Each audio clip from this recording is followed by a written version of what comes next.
My name is Taylor Hamlin. I'm a PhD candidate at the University of Nebraska-Lincoln.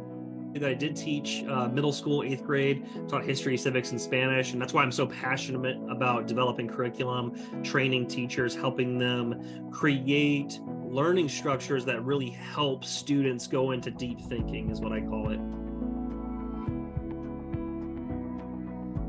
As a social studies teacher, I know citizenship education is critical to the United States in addressing issues that threaten democratic norms. And I also want us to address major societal issues like institutional discrimination and the health impacts of climate change, including water quality. So we are giving the students an inquiry-based lesson or an inquiry-based curriculum to get the attention on water quality. And we want students to take informed civic action.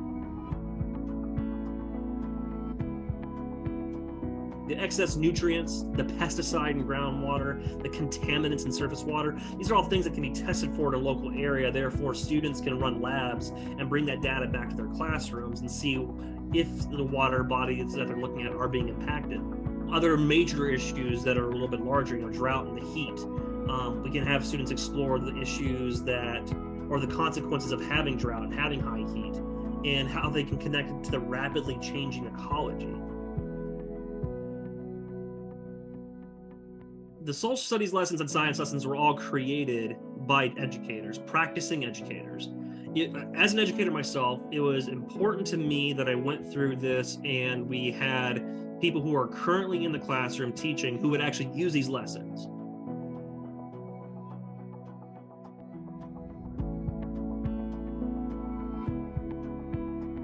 We had students create mock town halls. They created impact surveys and they shared them with the local NDRs. They had dialogues with one another.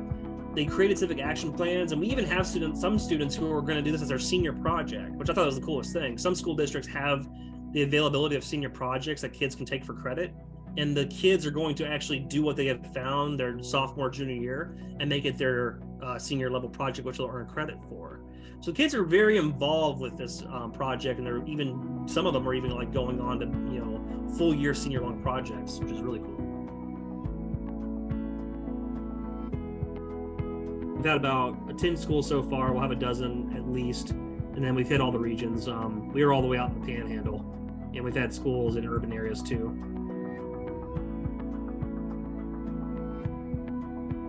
I think it has momentum. Like, we've had teachers ask for this curriculum. It's getting bigger every year, and it's one of those things that we're going to see more things about sustainability, water, energy. We're going to see more and more of that going into the curriculum. And I think we're at a really good head start.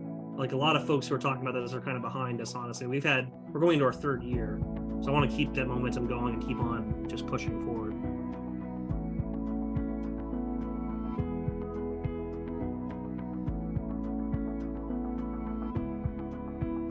We want our students to be citizen scientists. We do not want them just to be receptacles of a teacher transmitting information. We want our students to inquire, discover information themselves. We want them to be involved, because if we do that, we can help improve students' social behavior. We can increase their engagement. Like, as a teacher, we're always trying to find ways to motivate students. And we want to strengthen their community partnerships. We want our students to feel part of their community.